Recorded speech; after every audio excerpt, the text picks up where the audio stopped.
Bonsoir mesdames et messieurs. Je voudrais remercier monsieur Jonathan Devache d'avoir organisé ce shiur ce soir à Givat Shmuel. Et pour moi, c'est un plaisir et un privilège d'être parmi vous. Et je vous demande d'être tout à fait à l'aise, de poser toutes les questions que vous voudrez, hormis les questions qui ont déjà été posées, qui ont été postées donc avant cette conférence, et pour essayer de répondre, pour essayer d'éclaircir, pour essayer un peu d'affiner des questions que tout un chacun peut avoir de manière tout à fait logique, de tout à fait normale, parce que souvent ce sont des choses nouvelles, ou ce sont des choses que lorsqu'on n'est pas dans la maréchette, on n'est pas dans les usines, on n'est pas dans la fabrication, on ne comprend pas comment est-ce que c'est cachère ou pas cachère, comment est-ce que ça peut être permis, comment ça peut ne pas être permis, comment est-ce qu'un produit a pu être permis et tout soudainement ne l'est plus, etc. Donc la première question qui m'a été posée, Vora Wolf, vous êtes l'éditeur de la liste pour les EI. Est-ce qu'il existe un lien entre les produits que vous certifiez maintenant pour l'enseigne Carrefour et la liste que vous avez établie? Absolument pas. Aucun rapport.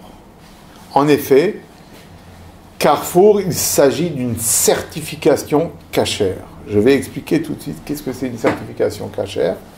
Une liste cachère, c'est faite pour l'idée d'abord qui est aux EI, ce qu'on appelle le minimum commun. On va faire que dans les camps, eh ben, tout le monde va manger des goûters cachères.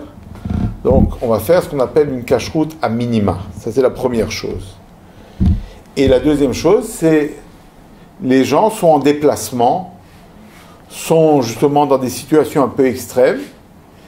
Et toujours, j'ai remarqué que lorsqu'ils ne sont pas connaisseurs, ils prennent le produit qui est le plus problématique.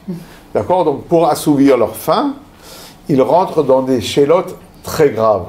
Alors que si on peut, entre guillemets, limiter les dégâts et prendre quelque chose qui ne pose pas réellement de problème, eh bien, il vaut mieux le faire. Alors, de manière générale, une liste ne peut répondre qu'à une cacheroute à niveau minima. Pourquoi ? Parce que la liste, elle a vérifié à un moment T l'absence de produits non cachers, l'absence de contamination croisée dans l'usine. Elle a vérifié ça soit par une enquête qu'elle a menée auprès de l'usine, ou soit par une visite d'un rabbin ou d'un délégué rabbinique sur place. Mais l'industrie, c'est une dynamique. Et cette dynamique, on ne peut pas l'arrêter. Et lorsque on va visiter une année, par exemple, on va visiter une usine qui fait des cornichons et de la moutarde, et on vient l'année suivante pour visiter cette même usine, où on envoie un questionnaire l'année suivante, et nous, on a continué à aller au supermarché, voir les produits avec la même marque, et puis finalement il lui dit, mais nous on fabrique plus que des cornichons. Ils disent, mais comment ça se fait? On a vu, j'ai acheté encore pas plus tard que la semaine dernière de la moutarde avec votre enseigne. Ils disent, oui, c'est vrai, on fait faire par une autre usine en Allemagne, avec nos étiquettes, notre marque, et nous avons gardé nos clients, et c'est nous qui assurons la distribution. Bien sûr, économiquement c'est une chose, mais cache-route c'est une autre chose.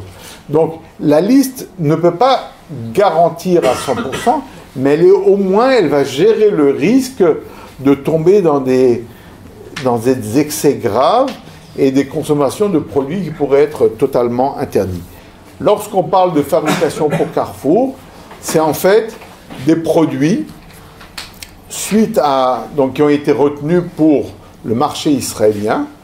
Parmi les dizaines de milliers de produits fabriqués à marque de distribution Carrefour, dans les différentes usines qui se trouvent essentiellement en France, mais dans toute l'Europe, il y a des produits qui sont fabriqués uniquement dans une usine, et puis il y a des produits dont un goût est fabriqué dans une usine et l'autre goût dans une autre usine.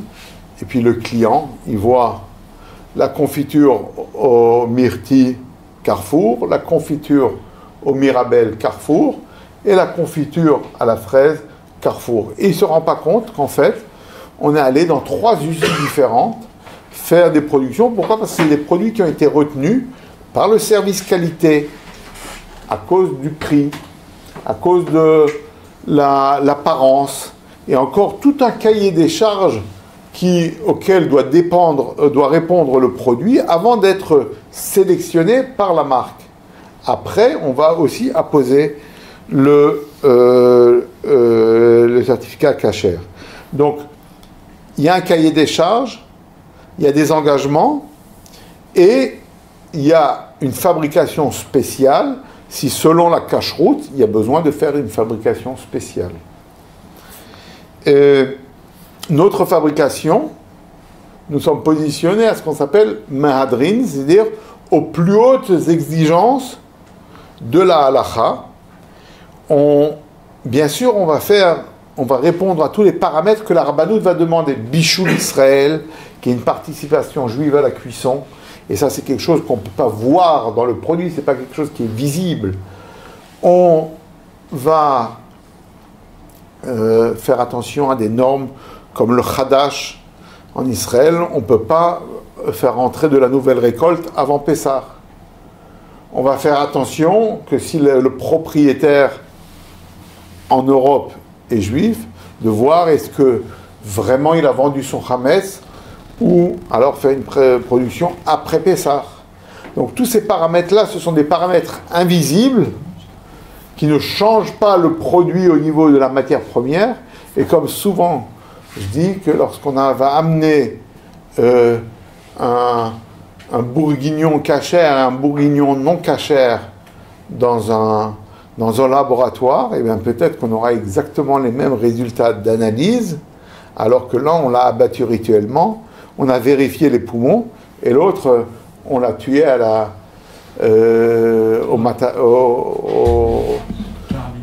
carabine, au pistolet ou assommé. D'accord? Donc, de pouvoir vérifier, voir la différence en aval, c'est pas évident. On pourra pas, peut-être, il n'y aura pas une visibilité de tout ce qui a été fait en amont. Alors, bien sûr, on va vérifier qu'il n'y ait aucune contamination croisée, mais pas seulement au présent, mais également au passé. On va vérifier ce qui a été fait dans les kélim. On va cachériser les kélim selon les règles de la halacha. On va faire attention qu'il n'y a pas eu de fabrication durant le week-end pour pouvoir cachériser dans une situation de Eno Ben Yomo. On va faire attention qu'il n'y a pas de retour de vapeur de produits qui sont fabriqués dans une autre ligne. Alors soit on va vider la chaudière, soit on va mettre un amérisant, c'est-à-dire du Bitrex, dans la chaudière pour qu'il n'y ait pas de contamination à ce niveau-là. Donc on va faire entrer tous les paramètres de la cache-route pour être à un niveau d'exigence le plus haut. On va prendre toutes les demandes que la Rabbanout vont faire au niveau de la granulométrie de la confiture de fraises. On va bien vérifier qu'on est en dessous de ce qui pourrait permettre même aux plus petits nuisibles d'être encore présents dans cette confiture. Donc c'est là aussi, alors bien sûr, quelqu'un de très connaisseur, il va dire, celle que j'avais en France, elle était quand même un peu plus souple sur le palais. Là, ça a l'air comme la gelée. Oui, tout simplement parce qu'on est arrivé à un degré de granulométrie qui est autorisé par la Rabbanout. Et il y aura d'autres paramètres, comme j'ai dit précédemment, comme le Hadash, ou s'il a vendu son Hametz ou pas, qui seront totalement invisible, si on a mis du Bitrex dans la chaudière ou pas, si on a changé l'eau de la chaudière, bien sûr, le client ensuite va remarquer aucune différence dans le produit fini. C'est uniquement le rabbinat qui va donner la cacheroute, qui aura donné tout ce cahier des charges à remplir avant la fabrication de ce produit kasher.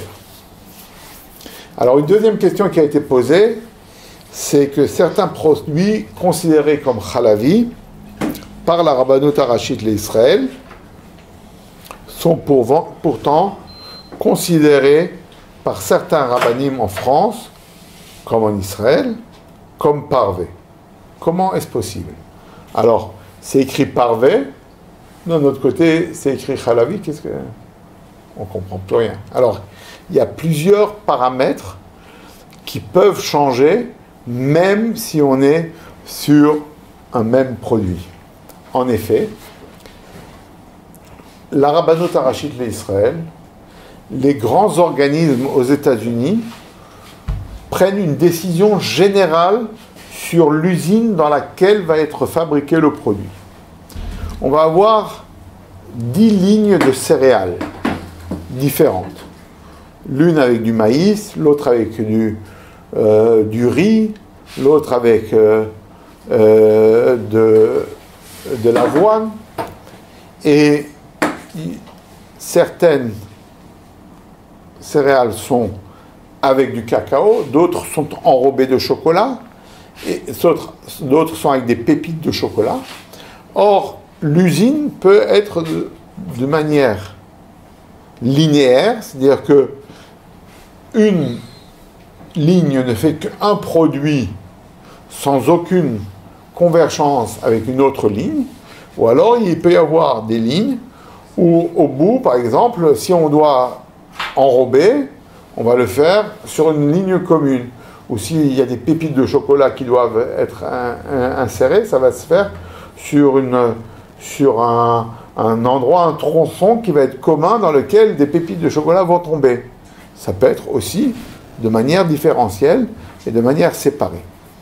Mais en tout cas, dans une usine pareille, on a aussi la situation où on a un nombre de commandes qui a totalement différé. C'est-à-dire que normalement, on est sur une stabilité où, disons, on va faire 2 lignes de pétales de maïs, mais uniquement une ligne de boules de riz. Pourquoi? Parce que la consommation est plus importante de pétales de maïs. Mais tout d'un coup, il y a, disons, dans le sud de la France, une commande très importante pour un nombre important de magasins de ce produit qui est normalement le second dans la fabrication. Et alors on décide, avec l'ingénieur, le technicien qui est sur l'usine, de transformer la ligne 2 pour le produit de la ligne 3. Et sur la ligne 2 et la ligne 3, on va faire les produits de la ligne 3. Mais au niveau des ingrédients, ce ne sont pas les mêmes et surtout des différences qui pour nous sont importantes, présence ou absence de lait. Or, pour l'usine, elle est couverte, il y a écrit présence éventuelle de lait, trace de lait, donc lui il n'est plus maintenant à vérifier est-ce qu'on est à 1 micron, ou on est à 1 ppm, ou alors on est à 0,2 g. C'est plus une grande différence.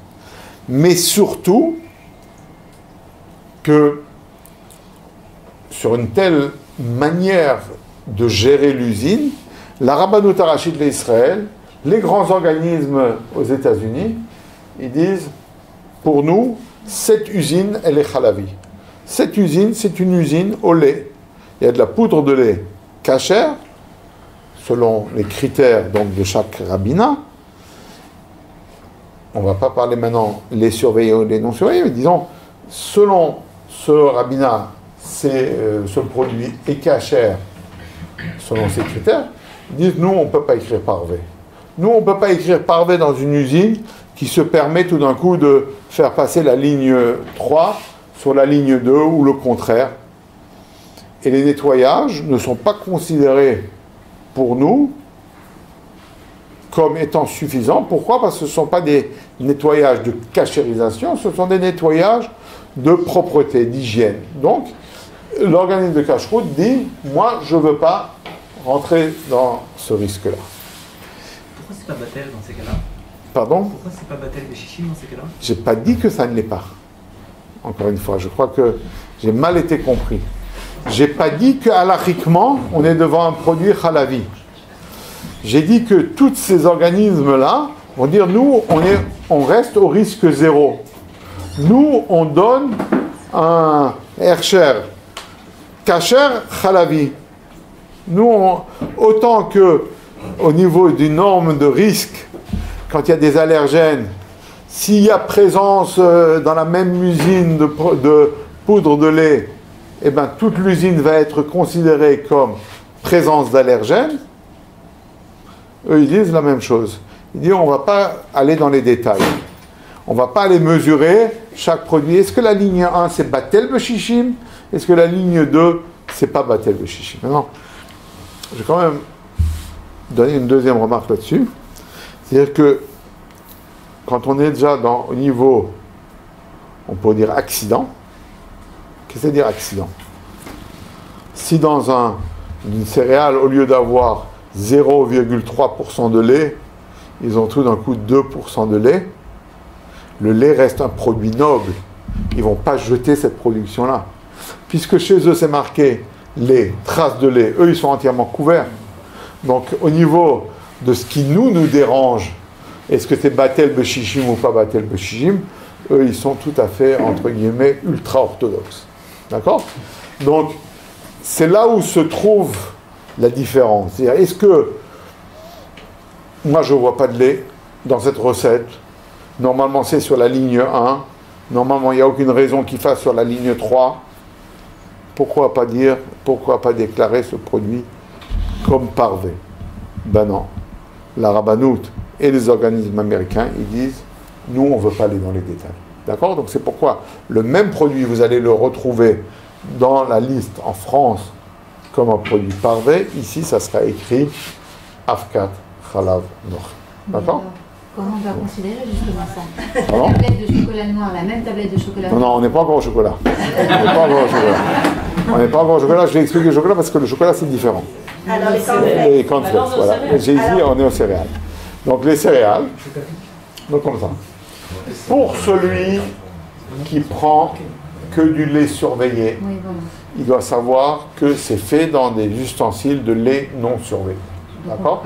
Et sur ça, il y a deux avis dans le Shulchan Aruch. D'accord? Et on sait que quand il y a deux avis, c'est le premier avis qui est retenu. Et le premier avis dit on ne peut pas prendre ces produits. D'accord? Donc, le premier avis dans le Shulchan Aruch, pour ceux qui prennent du lait surveillé, c'est de s'abstenir de ces produits-là. Pour ceux qui ne prennent pas du lait surveillé ou qui prennent de la poudre de lait non surveillé, qui est le critère de la Rabbanut Harashit et qui est le critère de beaucoup d'autres rabbanim, en disant que la poudre de lait ne fait pas partie du lait, et donc ils disent on n'a pas de problème sur ces ustensiles. Est-ce que... Et comment c'est pas de Madrid alors? Une seconde. Il n'y a pas écrit. Qui a dit que c'est Madrid? Vous avez dit que votre cache-route allait de Madrid. Mais moi, j'ai pas donné... Pour le moment, j'ai donné aucun produit laitier sur Carrefour. D'accord. Je fais à peu près... On a fait 60 produits. Sur ces 60 produits, il n'y a pas un gramme de lait, ni sous forme de poudre, ni sous forme concentrée, ni sous forme liquide. D'accord? Pourquoi? Parce que, comme vous dites, je suis sur une gamme Mahadrin, et que finalement, si Kellogg's a pu faire pendant très longtemps des céréales Mahadrin, pour l'ensemble du monde, c'était avant qu'il y ait une loi permettant la libre concurrence et faisant que, en fait, l'usine d'Allemagne et l'usine de Hollande et l'usine d'Angleterre peuvent exporter vers Israël. Et à ce moment-là, Kellogg's a dit non, nous, on enlève la poudre de lait Chalav Israël, on fait avec la poudre de lait standard, et c'est pour ça qu'ils ont changé de Hersher, de NK, en NKW, d'accord? Donc ça, c'est une des raisons. Donc maintenant, pour revenir à notre histoire de... Donc après, il y a des rabbinats qui vont dire, regardez, ce risque, c'est un petit risque qu'on soit passé sur une autre ligne. Et si je prends du lait non surveillé, moi, mes céréales, normalement, c'est pas pour les prendre avec un ragoût. C'est pas pour les prendre avec de la viande, vraiment. Alors, dire que je suis chalavi et que je peux pas les consommer après un plat de viande, qui est déjà une achaka, qui est déjà un éloignement de Rabbanan, et dire parce que il y a un risque, alors certains rabbins disent non, je n'ai pas besoin de le déclarer comme chalavi pour autant. D'accord? Donc on est clair sur les céréales?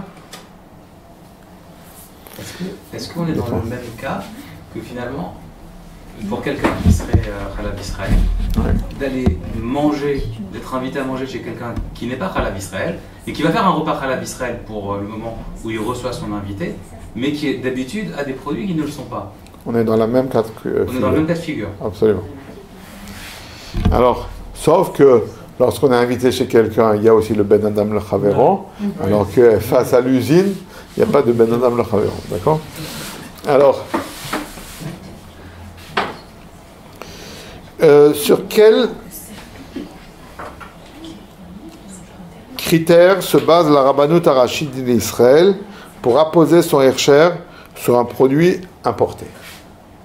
Alors, la Rabbanout Arachide d'Israël, c'est elle comme la Food and Drug Administration aux États-Unis, c'est une norme qui va être imposée à tous les organismes qui agissent en Chutz La'aretz, d'accord? Donc la Rabbanout, elle va de temps en temps faire des inspections, mais c'est pas elle qui donne la cacheroute en dehors des frontières d'Israël.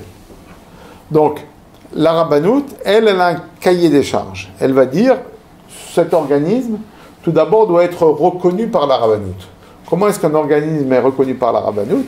Eh bien, tout simplement, le Rav Amarchir, le Rav qui est en charge de cet organisme, doit être interrogé et doit faire donc un mifran, une interrogation de connaissance, donc un examen pour voir est-ce qu'il est à la hauteur, est-ce que ses connaissances sont suffisantes avec un nombre de questions qui couvrent réellement toutes les fabrications sous toutes les formes et toutes les exigences que peut avoir la Rabbanout. Donc c'est vraiment un examen complet, d'accord? Donc déjà pour voir si le Rav Amarchir, si l'organisme de cacheroute est déjà au niveau des connaissances. Ensuite, il va s'enquérir qu'ils ont le niveau de connaissance sur le terrain. Et la troisième chose, il va falloir remplir un rapport qui va être chaque fois validé avant que la Rabbanout déclare comme quoi c'est Ishur à Rabbanout Arachide l'Israël. Donc ils vont demander qu'est-ce qui se passe avec la vapeur, qu'est-ce qui se passe avec le bichou d'Israël, qu'est-ce qui se passe avec le lait, qu'est-ce qui se passe et lorsque on va faire un produit dans lequel il y a de la viande, on pourra le faire que dans un abattoir qui a été avalisé par la Rabbanout. Lorsqu'on veut faire du pâté de foie de volaille, il n'y a pratiquement aucun abattoir de volaille qui est avalisé en Europe. D'accord? Donc ça va être très dur de trouver un abattoir avalisé par la Rabbanout Arachide d'Israël pour pouvoir faire du pâté de volaille pour Israël. Alors, lorsque l'organisme est reconnu par la Rabbanout, il va opérer dans l'usine et il va rendre les comptes sur la fabrication, voir que le cahier des charges de la Rabbanout a bien été respecté, et ainsi il reçoit le Ishur, la Rabbanout Arachide d'Israël. Oui, dites-moi. Est-ce que la Rabbanout en Israël a le même cahier des charges que la Rabbanout en France? Pas du tout. Pas du tout. D'où les différences D'où les différences, mais pour un produit de France qui arrive en Israël, ça doit être plus et plus.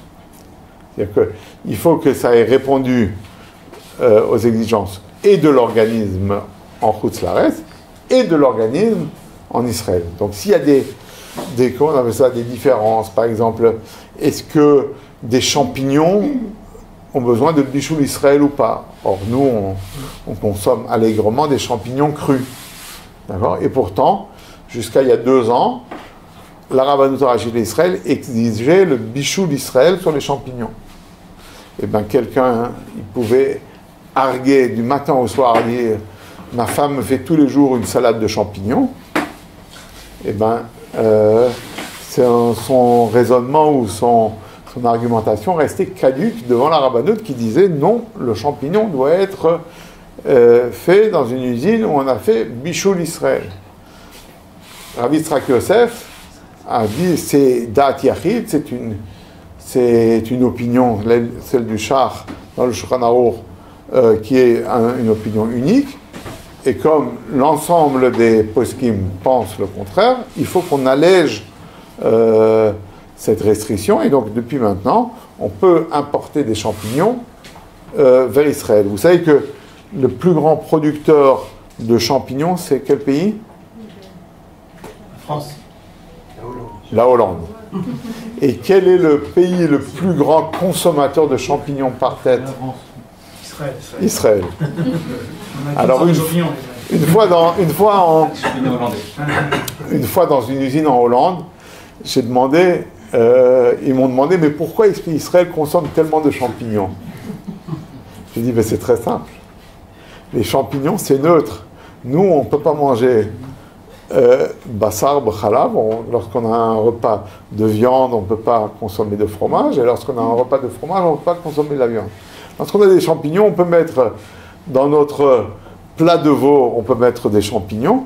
Et le soir, dans la pizza au fromage, on peut mettre également des champignons. C'est pour ça qu'on en consomme, comment on appelle ça, matin, midi et soir. Alors, oui.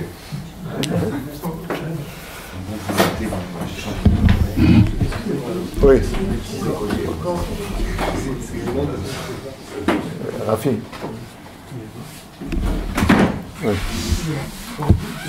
Dans tout ce qui est volaille, il n'y a aucun abattoir qui est avalisé en Europe. Il y en a un. Ça, aujourd'hui, on a eu un téléphone. C'est-à-dire qu'en fait, mais pourquoi en fait, c'est quoi qui changerait? Parce que bon, je peux comprendre que dans les champignons, il y a un cas de bichoul, mais après, au niveau de la cache-route de la viande, je pense pas qu'en France, on soit moins marchimérine qu'en Israël. Alors, excusez-moi, le cahier des charges est totalement différent en Israël en Chutz La'aretz. D'accord? Puisque vous avez posé la question, donc je vais essayer de répondre. Quand on parle ovin bovin, la Rabbanut a décidé quels sont les animaux sur lesquels il y a une tradition. Elle a décidé sur quels sont les animaux qu'on va pouvoir abattre. Donc ça veut dire que si en Amérique du Sud on fait l'abattage pas seulement du bœuf, mais aussi du zébu, la Rabbanut va devoir décider est-ce qu'elle autorise le zébu ou elle n'autorise pas le zébu. Est-ce qu'il y a une massorette sur les zébus ou pas?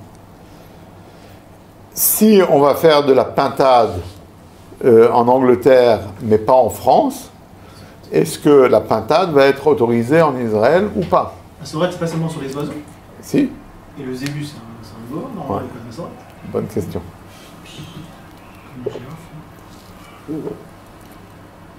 En tout cas, en Eretz Israël, les Ashkenazim prennent tout avec massorette, à part certaines exceptions. En effet, quelle est la massorette de la dinde? Je ne sais pas. Mais en tout cas, on consomme de la dinde, à part certaines familles, les descendants du Shla à Kadosh, etc., qui ne prennent pas de dinde par manque de massorette.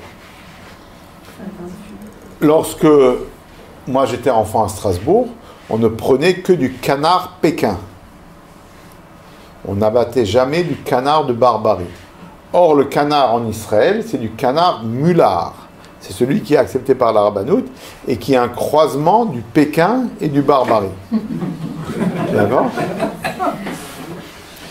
Donc, les règles ne sont pas les mêmes. D'accord? À Amsterdam, on consomme des œufs de caille. À Paris ou à Marseille, il n'y a pas d'œufs de caille dans les réceptions. Donc, les massorettes sont différentes dans chaque endroit. Pourquoi est-ce qu'on consomme des œufs de caille à Amsterdam? C'est parce que quand le Ramchal, Rabbi Moshe Chaim Luzzatto, était pendant 2 ans à Amsterdam pour imprimer le Mesilat Yesharim, au moment où il y a eu donc, la fête pour célébrer l'impression du Mesilat Yesharim, première édition, il a invité tous les rabbanim et il a fait du faisan et d'écailles. Et il y a eu Raj Gadol, il y a eu un grand bruit à Amsterdam.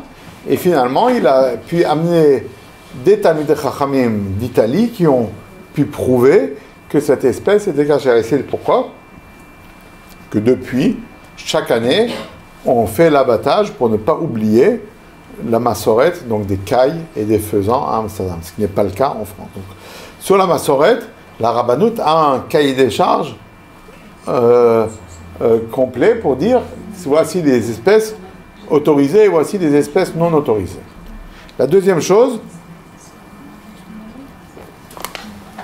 en Chutz Laaretz, il y avait des communautés, des petites communautés, où il y avait un shochet, on faisait 2-3 animaux, et il faisait tout le shochet.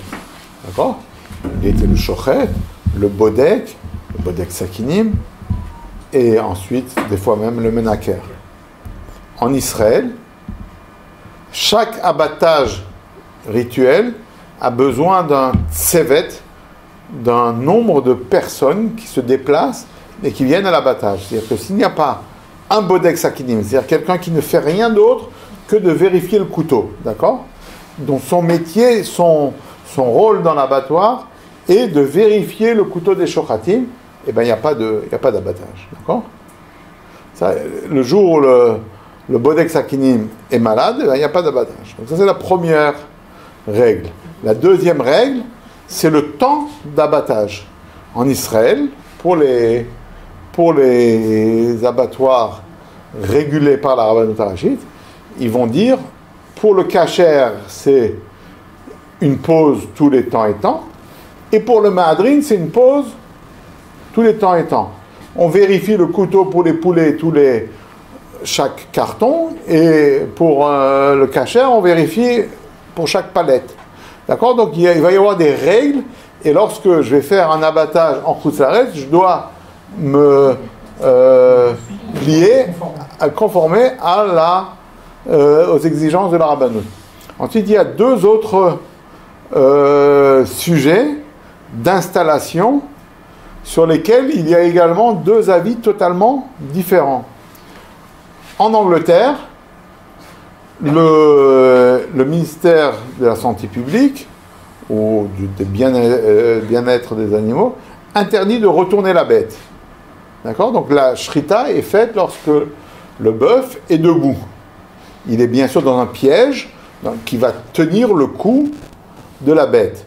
La rabbanout dit, si la bête n'est pas retournée sur le dos, il n'y a pas de shrita. Pourquoi? Parce qu'on craint que le poids de la bête fait drassa et est une pression non conforme sur le couteau. D'accord? Donc, tout pays qui ne pourra pas retourner la bête, il n'y aura pas de rabbanout. Pour les poulets, il y a une grande discussion. Est-ce que c'est ce qu'on appelle en yiddish, tout le monde comprend le yiddish, kepeshrite, ou pas? Est-ce que les employés de l'abattoir amènent le poulet, présentent le poulet au shochet, et le shochet il a juste à prendre le coup et faire l'incision au niveau de l'œsophage et de la trachée artère, ou en Israël ils disent non, le shochet il doit attraper le poulet dans sa main gauche, avec la main droite il doit faire la shrita. vous pouvez vous imaginer que le degré de fatigue entre une manière de travailler et l'autre manière de travailler n'est absolument pas la même. D'accord? Donc il va y avoir des critères différents. C'est-à-dire en Khutz Laaretz, on va dire, Shochet, il peut faire 5000 poulets sans aucun problème. Il ne se fatigue pas.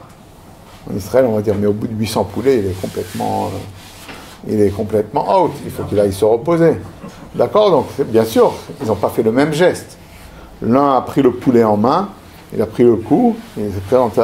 Et l'autre, il y a deux personnes qui lui présentent le poulet, c'est sur une table, et comment on dit, lui, il a plus qu'à prendre le coup et faire un petit geste avec la main droite. D'accord?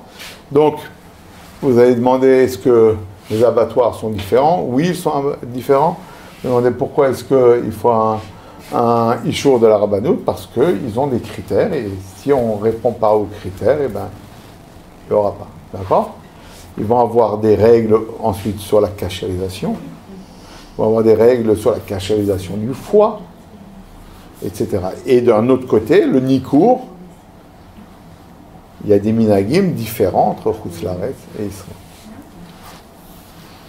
Alors,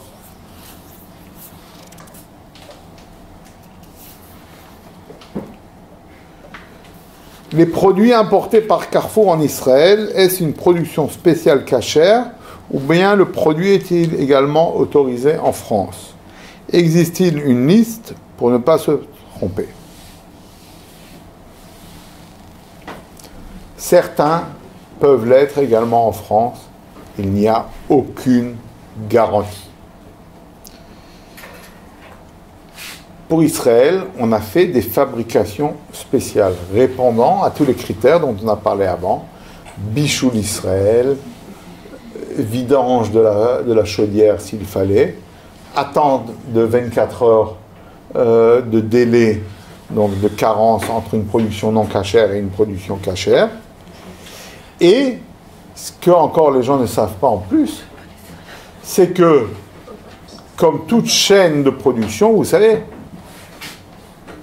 la France, c'est pas un pays de l'Est.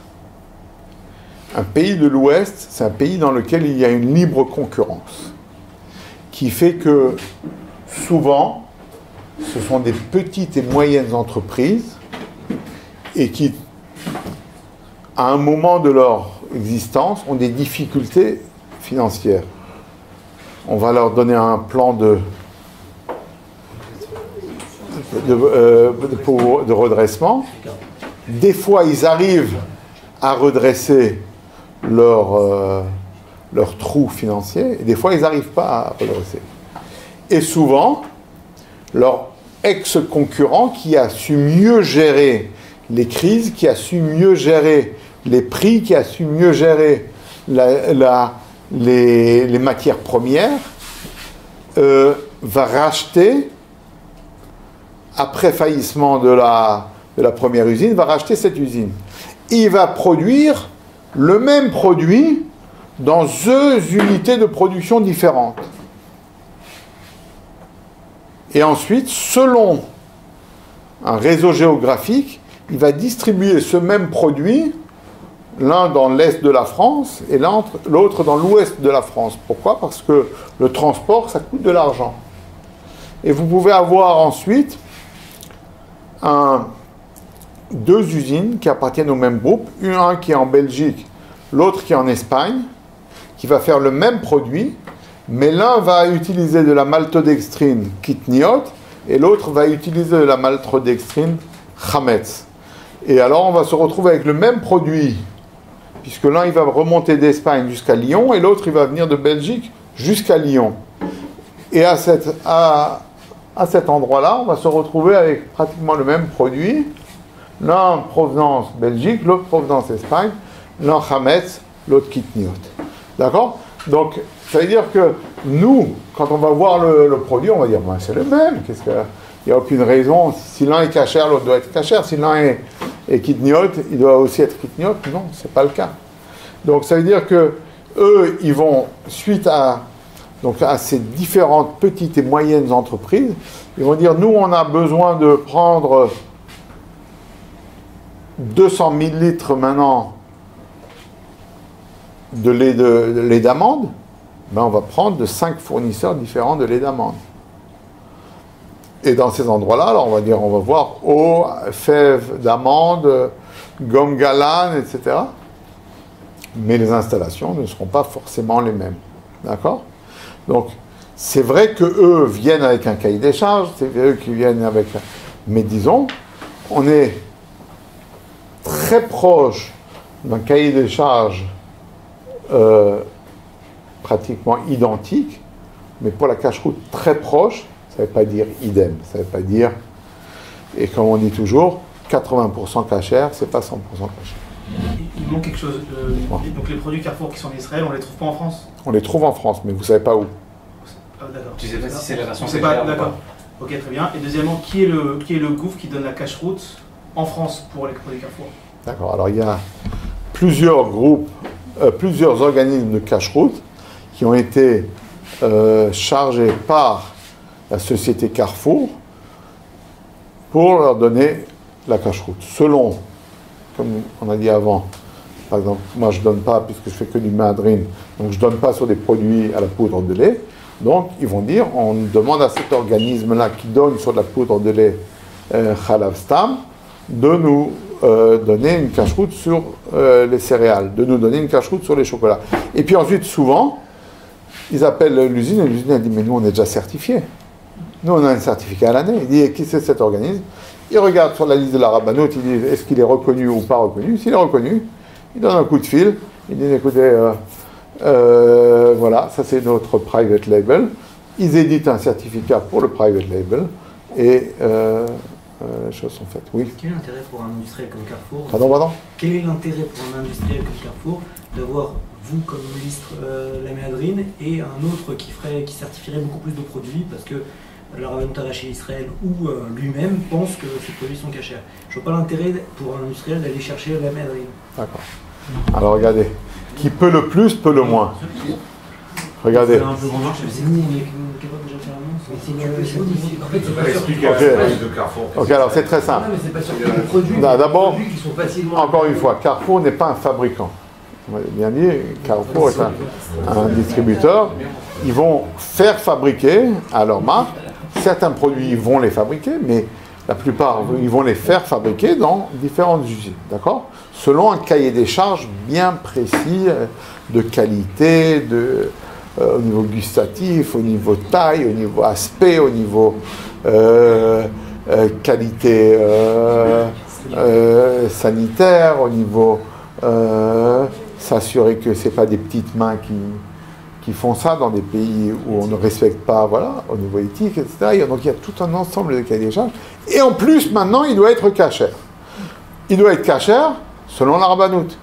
Mais ils comprennent très bien que si ils ont un café et que ça peut être Badatz et Haredit, et que cette usine est la Badatz et Haredit, pourquoi est-ce qu'ils vont faire avec une cache-route qui leur autorise encore 100 000 produits? Ils disent, nous, on n'a aucun intérêt à niveler par le bas, alors qu'on peut niveler par le haut sans coût supplémentaire.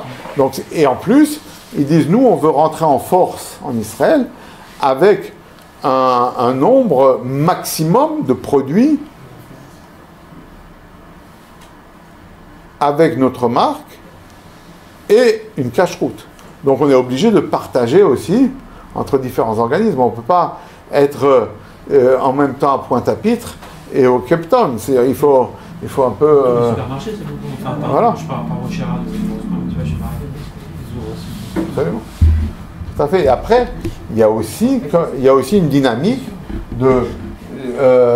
une usine connaît déjà cet organisme, une usine a déjà pratiqué avec cet organisme. La dernière fois, ils ont fait du kasher, ils étaient très contents avec cet organisme. Ils veulent reprendre maintenant avec cet organisme, bien que maintenant, pendant 2 ans, ils n'ont plus fait de kasher, etc., etc. Donc, il y a un ensemble de paramètres qui vont faire choisir une usine de faire une chose ou l'autre. Et puis, vous avez parlé de distributeurs israéliens. Souvent, les distributeurs israéliens, c'est eux-mêmes. Quand ils sont allés, par exemple, au Mexique, dans une usine de bonbons, ils ont dit, bon, ces bonbons, on peut les faire avec Sorabina, ces bonbons, on peut les trucs. Et ils vont sortir avec le même mashgiach, 5 rabbinats différents. D'accord? Donc ça existe aussi. Oui, oui. Donc en fait, pour tous les produits Carrefour, ça veut dire avant chaque production, il y a tout le tsevet qui vient et qui vérifie tout ça. Et pour chaque lot, Absolument. il va y avoir vraiment en fait un mashgar qui va être sur place. Absolument. Sauf si le produit ne nécessite pas. C'est-à-dire si le rabbinat en charge a vérifié et dit ça c'est de l'eau minérale, j'ai vérifié l'eau, j'ai vérifié le producteur de CO2, tout est bon, et même celle au arôme citron, j'ai vérifié, c'est un identique naturel, il n'y a aucun problème, on est bon, il ne va pas être sur place à chaque production, d'accord? Donc ça c'est ensuite le rabbinat qui va décider selon la gestion du risque s'il y a besoin, mais ça c'est dans toute production cachère, c'est-à-dire que si on va faire de la sauce tomate et que dans cette usine on fait également des plats cuisinés à la viande, il va faire une cachérisation totale de l'usine, etc., etc. Et si il a trouvé une usine de tomates séchées en Tunisie dans laquelle on fait au soleil sécher les tomates et ensuite on prend une usine, tout à fait, on met dans de l'huile d'olive et qu'ensuite le laboratoire à côté, il y a la salade meshouya et la salade meslata, etc. et que tout est 100%, et ben le rabbinat peut décider que ça suffit de venir à Nabel 2 fois par an ou de venir 3 fois par an. C'est-à-dire que ça, c'est ensuite selon les critères de ce qu'il y a sur place. Et puis, d'un autre côté, si dans cette même usine, ce qui était une fois le cas, ils faisaient des feuilles de briques, et c'est un organisme des États-Unis qui voulait importer ces feuilles de briques, ils ont dit, nous, s'il n'y a pas Fiat Israël, c'est pas bon. Donc on ne pouvait pas, on n'avait pas de mashgiach entre Hamamet et Nabel, et donc il n'a pas pu faire ces feuilles de briques, d'accord? Et puisque de toute façon il y a une période dans l'année où les feuilles de briques, elles sont réservées pour la communauté qui fait le Ramadan, d'accord? Donc la communauté juive vient que après. Oui, dites-moi. Alors, si on peut revenir un petit peu sur la liste que vous avez éditée il y a quelques années pour les EI, et qui avait fait un petit peu polémique à l'époque. C'est comme ça que elle fait toujours. Votre nom s'est fait connaître en France, en tout cas, dans l'orthodoxe, etc. Et moi, ma question, c'est la suivante. Est-ce qu'aujourd'hui, ces mêmes produits que vous avez théorisés pour les EI, on peut les prendre les khatrila ou c'est que du bédiabat? Je pense que j'ai répondu de manière... Ok, de manière... Mais je vais quand même répondre, puisque... Moi, je pense que la cacheroute, c'est comme d'autres sujets dans la halacha. Ana kechala ben chamra. Je suis vinaigre, fils de vin. Pourquoi? Parce que mon père, il attendait 24 heures entre la viande et le lait, et moi, j'attends que 6 heures. Moi, je suis rabbin d'une communauté où les gens, ils attendent que 1 heure. Et pourtant, je ne suis pas rabbin de vinaigre. D'accord? Donc, qu'est-ce que ça veut dire? Ana chala ben chamra. Moi, je suis vinaigre, fils de vin. Mon père, il attendait 24 heures, et moi, j'attends que 6 heures. Les balais moussards, ils disent comme ça, ils disent, s'ils pensent que c'est vinaigre, fils de vin, vinaigre, c'est quand même quelque chose, c'est du vin qui a tourné, quoi. C'est pas très élogieux, d'accord? Il n'est pas qu'il est pas un AOC, que mon père, c'était un AOC, et moi, je suis un vin de table. D'accord? Alors, s'il se considère ainsi, moi je peux vous dire, il va chez une diététicienne, en rendez-vous, remboursé par la sécurité sociale, et elle lui dit, écoute, ce jour-là, tu prends un café avec du lait de soja. Tu prends du poisson à midi.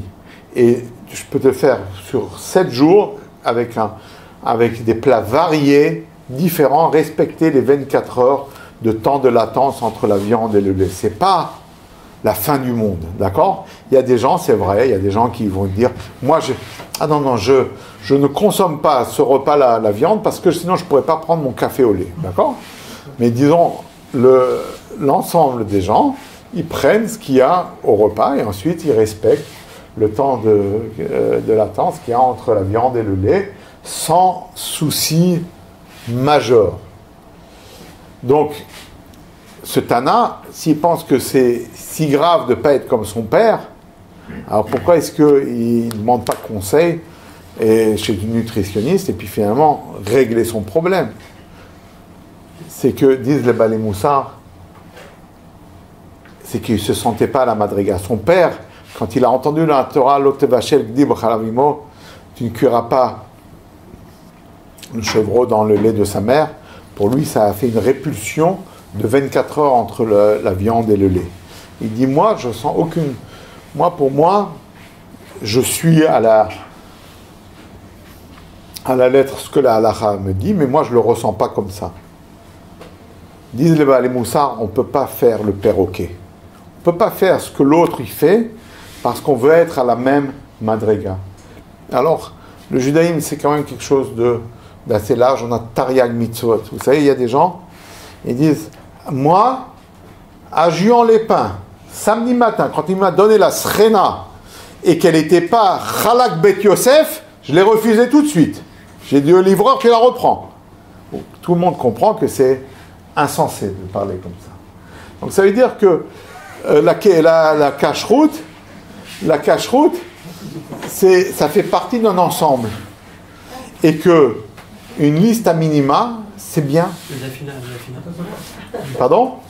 Mais moi je pense qu'il faut être exigeant dans son judaïsme, il faut être exigeant dans ses pratiques dans la cache-route, et c'est pourquoi il n'y a pas seulement les camps EI où l'option c'est de dire écoute, moi j'emmène un produit sans vérifier, n'importe quoi, moi je fais ce que je veux, et dire non, moi je me fie à une liste, je me fie à un cadre, ou de dire moi je veux prendre un produit qui monte sur ma table, où je suis sûr, il y a un mashgiach qui a vérifié de A à Z, qui a répondu à un cahier des charges, il y a un rave derrière qui vérifie, qui regarde est-ce que c'est vraiment à 100% cachère. Je pense qu'il y a une grande différence. Alors dire que l'autre n'est pas cachère, non, on ne peut pas dire qu'il n'est pas cachère. Dire que ça c'est la bonne voie, oui, je pense que c'est la bonne voie. Pourquoi ces mêmes produits-là, oui, on ne retrouve pas sur la liste du rabbinat? Du Bedin. Quel produit vous parlez? Les produits de votre liste. Ouais. J'imagine qu'il y a des listes qu'on ne trouve pas sur la liste du Bedin. D'accord. Quelle est la raison? C'est sûr qu'il y en a. D'accord. Alors, elle fait partie des questions, votre question, donc on va la...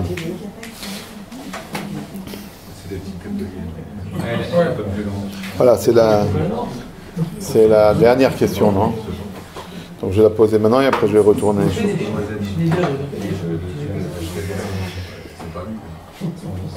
Alors, s'il vous plaît. Donc pourquoi est-ce que ma liste est plus large que celle du Beddin? Parce que si on regarde qu'on est à minima, il y a ensuite une philosophie qui est derrière de dire, ce qui est autorisé par un des grands poskim, ça s'appelle que c'est kasher. On n'est pas obligé de faire que ça soit de manière générale accepté par l'ensemble des poskim. Et c'est pourquoi, par exemple... Moshe Feinstein? Laissez-moi. Si par exemple, Moshe Feinstein, même s'il est dat yachid, mais Moshe Feinstein, ça reste une opinion qui est qui est une sommité. Et s'il dit que le lactosérum nahagub kol chevel litar, donc on a dans tout ce pays en Lituanie où il y avait de lait Israël que tout le monde en consommait, donc on ne peut pas dire le lactosérum c'est pas cachère. D'accord? Alors même s'il y a des poskim comme Rav Wosner qui dit oui, mais si ça a été extrait à chaud après que le fromage a déjà été formé, il y a du goût du fromage qui n'est pas cachère dans le lactosérum. Mais Rav Moshe Feinstein ne fait pas de distinction si le lactosérum il a été extrait à moins de yad soledet ou à plus de yad soledet. Et aujourd'hui, vous savez, dans les usines de fromage, quand on a extrait donc sur 10 litres de lait, on fait 1 kg de fromage. Ensuite, on extrait la ricotta, donc cette couche. Ensuite, s'il y a de la matière grasse. le lactose, le lactosérum, et ensuite avec la caséine, et avec le reste, l'eau qui reste, eh ben on va nettoyer le parterre. Donc c'est-à-dire c'est du H2O qui reste en bout de compte. Donc c'est-à-dire on sait aujourd'hui totalement prélever tous ces produits du lait, d'accord? Donc il y a une discussion sur le lactosérum. Moi je me plie derrière l'avis de Rav Moshe Feinstein et du Rav Avramsky, qui était la grande sommité à Londres, qui a dit aussi que dans la lite du Beddin de Londres, ils doivent mettre les produits dans lesquels il y a eu lactosérum. Donc je pense que ce n'est pas quelque chose de si permissif que ça. Et je pense que, comme disait une personnalité à Paris, ça change entre un fascicule et une encyclopédie. C'est-à-dire qu'effectivement, ça permet à un beaucoup plus... à un nombre beaucoup plus large de produits. Et pourquoi? Pourquoi? Parce que le lait, il va coûter 2 €. Le lactosérum, qui est on pourrait dire un produit qui autrefois était jeté tout à l'égout, qui aujourd'hui, grâce à des techniques, peut être extrait, va coûter 40 cents. Donc on n'est plus dans le même prix du produit. Donc si on a besoin de protéines de lait dans une barre de petit déjeuner, bien sûr qu'on va plutôt choisir, l'industriel va choisir du lactosérum plutôt que de la poudre de lait. D'accord? Donc ça va être très très très présent dans beaucoup de produits de grande distribution, puisqu'il y a toujours un ingénieur dans une usine qui fait que le goût soit meilleur et le prix moins cher. D'accord? Il est là tout le temps en train de jouer sur cette équation-là. Donc c'est pas un secret qu'il y a beaucoup de produits dans lesquels il y a du lactosérum. Alors pour revenir à la question qui a été posée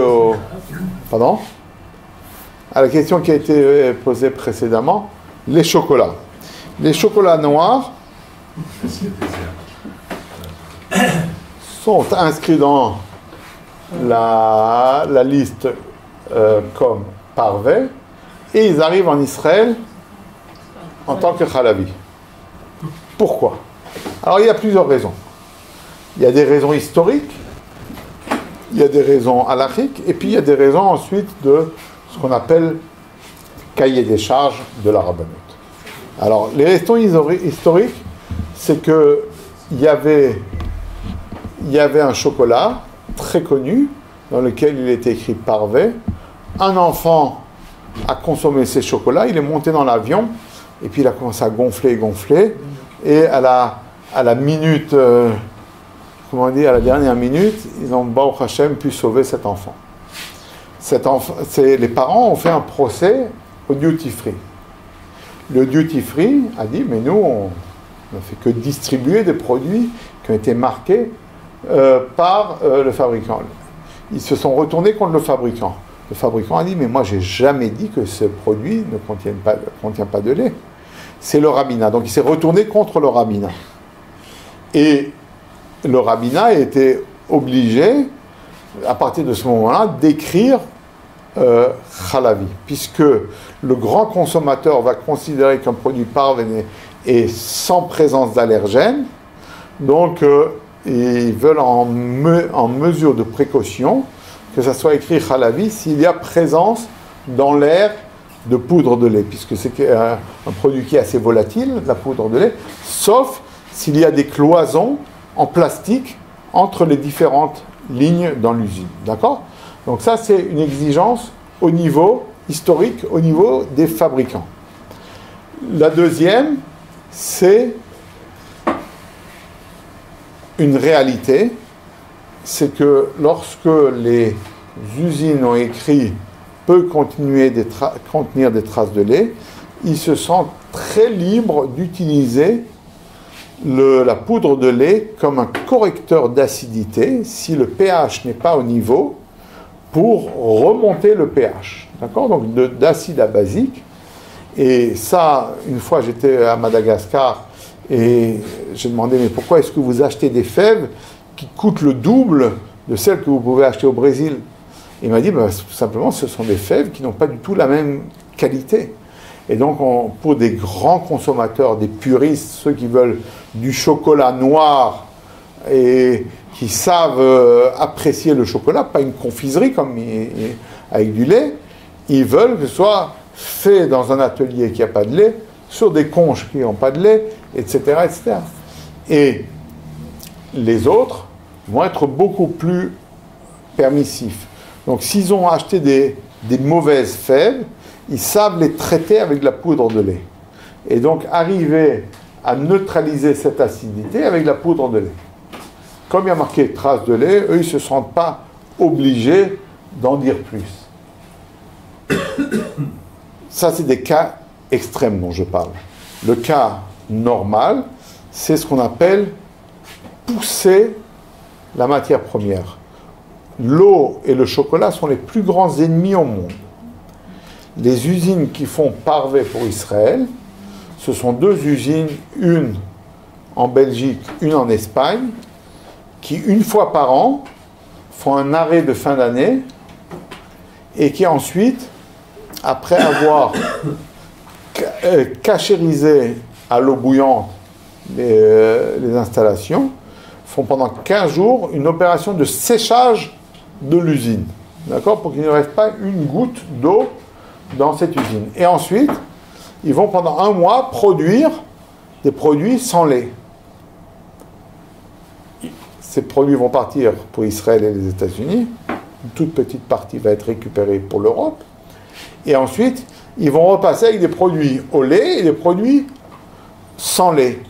Et comment est-ce qu'ils vont décider que c'est un produit sans lait? C'est-à-dire, on va faire ce qu'on appelle, ils vont pousser avec du produit noir, et à un moment, ils vont décider qu'il est assez noir pour être considéré comme noir. Et le badge du milieu, il va être récupéré et re-ingurgité dans la prochaine production au lait. D'accord? Donc, les seuls où il y a une trace, ce sont des matières premières nobles. On n'est pas en train de jeter des produits au milieu parce qu'ils ne correspondent pas au cahier des charges. On les récupère et on les revalorise dans une deuxième production.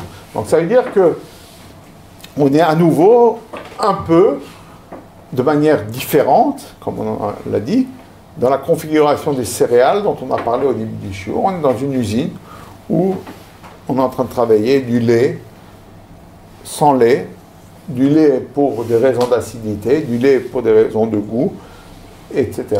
Du lait qui est nettoyé par du chocolat noir. Et ensuite, bien sûr, il y a une discussion dans les poskim, est-ce qu'on peut faire une archara de mei perot? C'est-à-dire qu'il y aura des organismes de cacheroute, comme le Badatz et la Haredit, qui non seulement n'ira pas dans une usine de chocolat faire du kasher de Pessah, s'il y a une présence de malt dans cette usine, donc ils auront dans une usine qui fait que du chocolat, et d'autres organismes qui vont dire on va cachériser, et d'autres organismes qui vont dire on peut cachériser, mais perot, c'est-à-dire que avec présence de surveillants, on va faire passer du chocolat, si le conchage il est entre 42 et 48 degrés, on va faire passer du chocolat à 50 degrés, et ce lot de chocolat, on va le déclasser, on va le mettre dans le non-cachère, et à partir d'un certain de 1000 kilos, on va commencer la production cachère. Donc ça, les organismes de cacheroute vont agir, les mettre de manière différente lorsqu'ils vont produire du chocolat cachère de Pessah, du chocolat parvé, etc. Alors,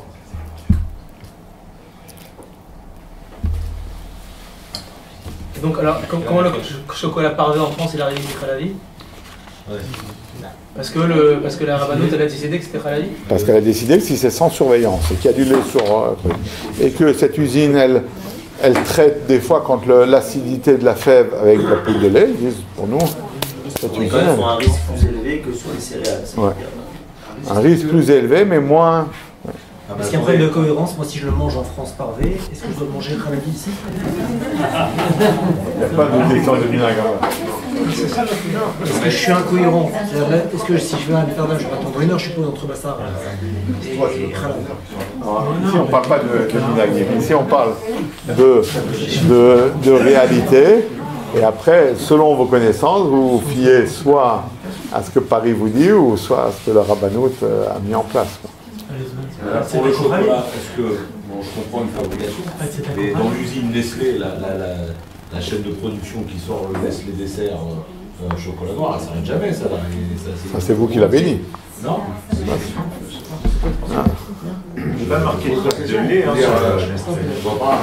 Je suis content que vous souriez. Je suis content de votre sourire. Parce que ça, c'est le genre d'argument que je reçois souvent, quoi, de gens qui me disent « Mais cette chaîne, elle finit jamais. D'où est-ce que vous savez qu'elle finit pas? Et quoi, ils vont pas en vacances? Et il n'y a pas d'arrêt machine? Et il n'y a pas... Non, c'est sûr, ils travaillent en 3-8, mais c'est évident, monsieur le rabbin, mais ils sont toujours en train de fabriquer. Il y a des usines qui sont fabriquées, il y a des usines qui n'ont une seule ligne. Par exemple, il y a une usine en Belgique qui fait des petits granulés de chocolat pour mettre sur le pain au beurre. Voilà. Et bien, c'est une usine qui a une seule ligne. Et c'est une usine qui nettoie qu'avec du chocolat. D'accord? Il n'y a jamais d'eau qui est rentrée dans cette usine. Elle nettoie qu'avec du chocolat. Mais il faut voir la puissance du nettoyage au chocolat. Alors, si on considère que... parce que comme c'est pour des enfants et qu'il y a ce risque d'allergie, donc ils vont pousser avec des milliers de kilos de chocolat noir jusqu'à ce qu'ils vont vérifier qu'il ne reste plus de 0,0 ppm de reste de lait, qui fait qu'on n'est plus dans aucune situation allergène. Et pourtant, on est sur une seule ligne qui travaille 24 heures sur 24, 7 jours sur 7, en continu. D'accord ? Donc après, les machines ne sont pas toutes les mêmes, les usines ne sont pas toutes les mêmes, et comment on dit, dire, ah, c'est sûr qu'ils feront pas. Vous savez, je veux dire, c'est comme l'histoire que je disais à mon fils, c'est l'histoire des sardines, quoi. Il y avait, pour la même marque, dans 2 usines différentes, une usine qui faisait, vous savez, la sardine, l'huile d'olive. Ensuite, je suis allé dans une deuxième usine. Il y a plusieurs recettes pour faire de la sardine. Il faisait, avant de la faire cuire, il la saisissait dans un bain de friture. D'accord ? Ça, c'est Minagamakom, c'est la manière dont on fait cuire. Et puis une troisième usine, qui elle, il disait, monsieur le rabbin, mais aujourd'hui, c'est pas les sardines qu'on fait. Aujourd'hui, on fait les calamars. D'accord ? Vous voulez des calamars, monsieur ? On en a même à la sauce escabèche. On fait à la sauce escabèche aussi nos sardines. Qu'est-ce que c'est la sauce escabèche ? Ah, ça, c'est de la crème fraîche avec de la graisse de porc. Et c'est vraiment délicieux. Ça, je peux vous dire, monsieur le rabbin, c'est super. Et donc, regardez, il n'y a aucune raison que ça ne soit pas bon. D'accord ? Il n'y a nulle part marqué dans la Torah que la sauce escabèche, elle n'est pas bonne avec les sardines. D'accord ?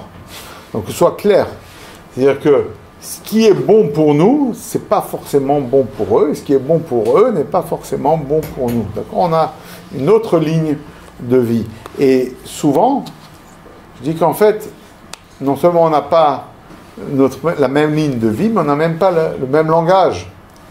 Je suis allé en Bourgogne, et puis donc on faisait du Beaujolais nouveau, et le propriétaire de la cave dit, monsieur le rabbin, est-ce que vous voulez faire connaissance avec mon chien Nabucodonosor? Alors pour un rabbin, faire connaissance avec le chien, c'est déjà pas très commun, mais avec Nabucodonosor, alors tout de suite dans ma tête, c'est Roban Abayit, le Beth Amikdash, etc. Comment Et puis finalement, je commence à discuter avec la personne, et puis je me rends compte qu'il ne connaît ni le Beth Amikdash, ni Nebuchadnezzar, rien du tout, ni Titus, rien. Et puis tout d'un coup, je me rends compte qu'en fait, il y a la bouteille bordelaise, c'est 75 centilitres, le Magnum, c'est 1,5 litre, le 3,5 litres, c'est le Jéroboam, le 4,5 litres, c'est le Rechavam, le 12 litres, c'est le Balthazar, Le 18 litres, c'est le Nabucodonosor, et le 30 litres, c'est le Shlomo, le Salomon. Et qu'en fait, quelqu'un, à un moment donné, a donné des noms de rois à des tailles de bouteilles. Et que lui, quand il avait un chien qui lui paraissait comme 18 kilos, il a dit, c'est tout à fait un Nabucodonosor, ça. Donc lui, quand il parle de Nabucodonosor, il ne parle pas du Nabucodonosor dont Ravolf parle lorsqu'il fait une sira. Donc, on dit les mêmes mots, mais on ne partage pas les mêmes espaces. Vous savez, un jour, j'étais dans une usine et j'aurais demandé, est-ce qu'il y a des écailles et des nageoires à vos poissons? Il m'a dit, bien sûr, monsieur le rabbin. Et je rentre et puis je vois tout de suite qu'il y a des anguilles. Et je dis, mais où sont les écailles et les nageoires? Et il me tape sur le dos, il me dit, monsieur le rabbin, mais de toute façon, on enlève toujours la peau. Il n'y aura ni écailles ni nageoires sur aucun des poissons. Donc il a retourné le critère. Donc ça veut dire que quand on parle de kfeila armelae, quand on parle de est-ce qu'on peut faire confiance, est-ce qu'on peut... Oui, bien sûr qu'on peut faire confiance. Uman lo mara la umnote. Mais c'est quand même marqué que si il a une amatla, s'il peut dire non, mais moi, je parlais tout à fait d'un autre sujet, moi, vous me parlez de la réforme judiciaire, mais moi je parlais du constat juridique. Donc, c'est-à-dire qu'on n'est pas du tout sur la même longueur d'onde, on n'est pas sur les mêmes paramètres. Un jour, j'étais dans une usine de biscottes, et puis j'aurais demandé avant quelle est la graisse que vous utilisez, et quel est le nettoyage que vous faites. Et il m'avait répondu, on n'utilise que de la graisse de palme, et on fait un nettoyage en fin de semaine, et une fois tous les 6 semaines, on fait un nettoyage complet de l'usine. Quand je suis arrivé là-bas, je vois que dans le frigo, il y avait du saindoux. Je disais, mais graisse de palme ou saindoux? Il m'a dit, non, ça c'est pour notre client qui nous tire les prix, et on est obligé de prendre une graisse moins chère. Mais assurez-vous, c'est en marque distributeur. Et puis j'arrive dans l'usine et puis je vois que les tôles sont très très sales. Et je dis, vous voulez parler de nettoyage, et de nettoyage intense tous les 6 semaines? Il me dit, oui monsieur, regardez le plafond, regardez le parterre, regardez les murs. On nettoie tout ça, mais les tôles, jamais on les nettoie. C'est le culot du moule qui permet à ce qu'il n'y ait pas d'adhérence du produit. Donc moi, il ne m'a pas menti. Il ne m'a pas menti par rapport à la graisse, parce que lui, il pensait que cette graisse, c'était pour la marque distributeur, mais lui, sous sa marque, il utilise la graisse de palme. Quand je lui ai demandé du nettoyage, il m'a répondu pour le nettoyage des murs et du plafond et du parterre, alors que moi, j'ai besoin du nettoyage des moules. Et de plus D, quand je lui ai demandé comment est-ce que vous faites, il m'a dit, nous, on travaille en 3-8 et on enchaîne tout de suite la production sous notre marque, après la production en marque distributeur. Je dis, est-ce que vous faites un passage des moules dans le four? Je me suis dit, peut-être quelque chose. Non, directement, vous savez, on ne peut pas perdre de temps. Le temps, c'est de l'argent, monsieur le rabbin. Donc vous comprendrez que c'est comme ça qu'on fonctionne. Mais enfin, pour vous, en tous les cas, on fera selon vos critères. Je dis, oui, mais mes critères, vous ne les connaissez pas encore. D'accord? Donc ça veut dire que souvent, ils s'imaginent beaucoup de choses.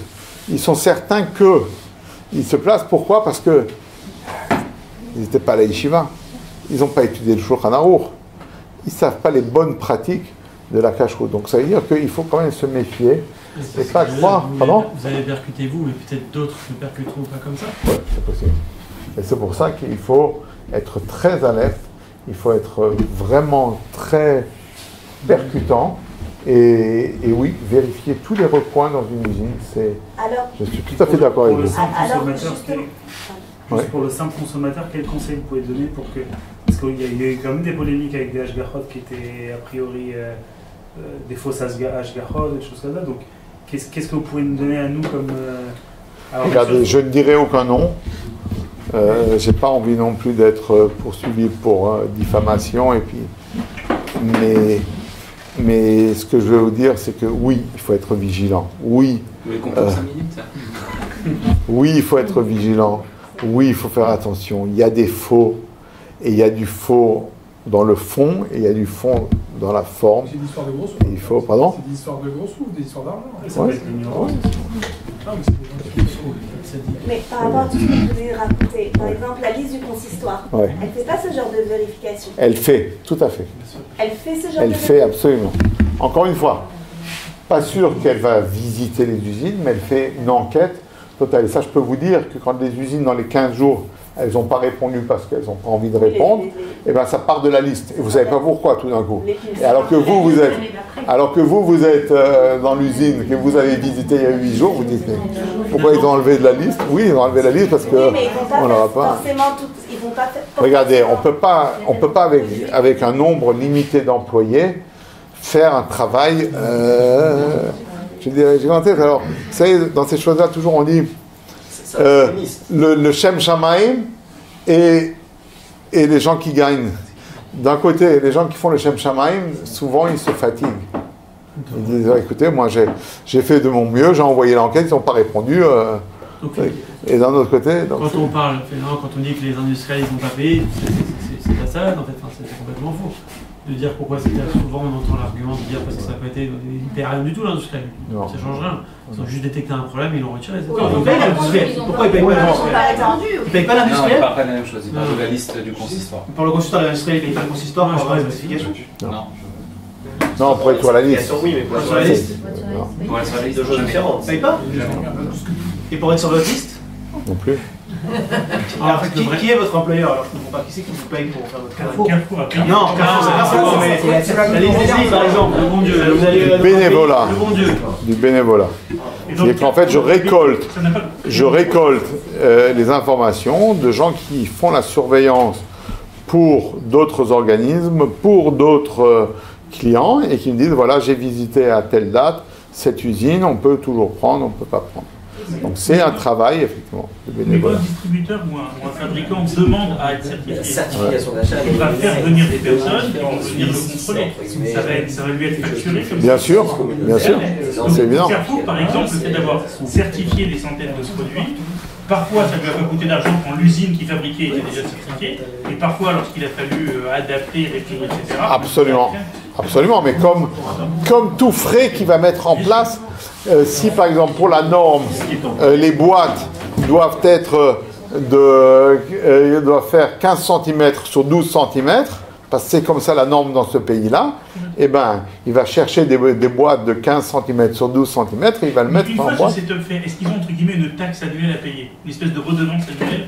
C'est pas une question de redevance, c'est une question de l'organisme de Hashgacha, soit facture à l'année, soit il facture à la visite, soit il facture, chaque organisme a son mode de facturation. Et ben il va facturer sa prestation. Les sociétés, elles sont pas, les usines, elles ne sont pas censées mettre à jour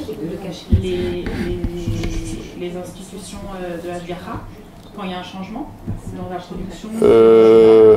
Là aussi, on est à peu près dans la même logique que Nabucodonosor, dans la même logique que la moutarde dont on a parlé au début du truc. Ils disent mais nous on n'a rien changé, nous on fait plus la moutarde, tout simplement on la fait plus. Ah oui c'est vrai, c'est sous le même nom, mais nous on la fait plus. Donc ils vont pas dire ah on vous a pas informé. Vous voyez ce que je veux dire, c'est beaucoup plus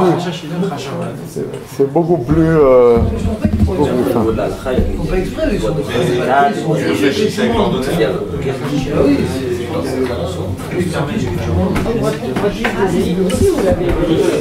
oui. Mais est-ce que par rapport au Avkat Rav-Nochri, oui. est-ce que quelqu'un qui dirait moi je consomme Avkat Rav-Nochri, est-ce que c'est considéré comme une koula ou est-ce que celui qui dit je ne mange pas Avkat Rav-Nochri c'est considéré comme une khumra? C'est une bonne question. D'accord? Alors.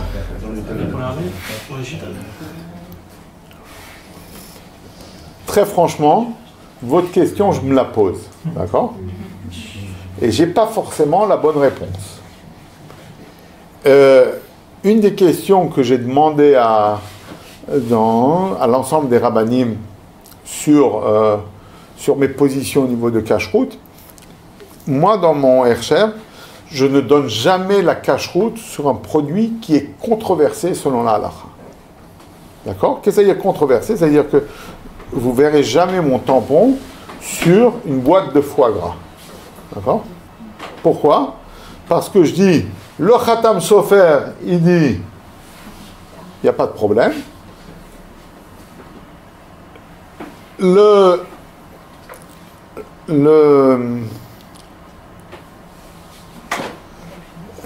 Divrei Chaim, il dit c'est pas cachère. Donc, c'est vrai qu'à l'époque, ça c'était en Hongrie, ça c'était en Galicie, donc c'est pas très grave, quoi. C'est dans 2 pays jusqu'à ce que l'information circule. Aujourd'hui, on est tous ensemble. Donc, si on dit un produit il est kitniot ou pas kitniot, c'est quelque chose qui est connu. Donc celui qui est ashkénaze, il dit il y a marqué kitniot, je ne prends pas Pessah. Pas kitniot. Donc moi, je n'ai pas de problème à ce niveau-là. Mais lorsque toute l'année, c'est un produit sur lequel il y a une discussion, je donne la certification sur de l'huile dans beaucoup d'usines en France. Et lorsqu'il y avait l'ISIO 4, eh bien, je ne donnais pas la certification sur l'ISIO 4.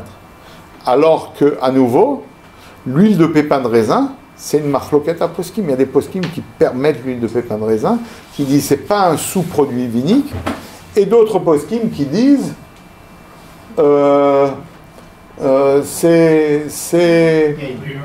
pardon? C'est du vin. C'est le cas du lactosérum. Donc, pardon? C'était pas le cas du lactosérum? Oh, non, je sais, c'était pas le cas du lactosérum, il n'y avait pas une marloquette entre si. le... Mais dans la liste. Ah oui, donc moi, je n'ai pas donné sur l'ISIO 4 et j'ai demandé à un collègue à moi de donner sur l'ISIO 4. D'accord? Donc, la question, elle est toujours, la poudre de lait, c'est une controverse. Rav Yosef, Rav Tzvi Pesach Frank, ils viennent et ils disent, la poudre de lait, elle n'existait pas au moment où on a interdit le lait. Donc, ça ne fait pas partie de la xéra. D'accord? C'est comme le beurre qui ne fait pas partie de la xéra. Et le Chazon Ish et d'autres poskim, ils disent la poudre de lait, c'est du lait séché. C'est pas qu'il y a un nouveau produit. C'est pas un produit qui n'existait pas. C'est pas quelque chose. Est-ce qu'il y a Bishul Akum sur, comment on dit, un produit qui est cuit dans un micro-ondes? Oui, le micro-ondes n'existait pas au moment... Alors on peut discuter, est-ce que c'est une cuisson normale ou c'est une cuisson différente? D'accord? Donc là aussi, la poudre de lait, est-ce que c'est un produit, entre guillemets, qui existait au moment de la xéra et Chachamim n'ont pas interdit, donc ça ne fait pas partie de la xéra? Ou non, dire c'est finalement quand même du lait desséché, donc ça reste du lait, et donc c'est interdit. Donc, votre réponse, elle est dans ce que vous avez demandé. C'est-à-dire qu'on peut regarder ça comme une koula et on peut regarder ça que si on est marmire, c'est comme une khumra. Mais vous êtes quand même dans une démarche profonde d'autoriser. Globalement.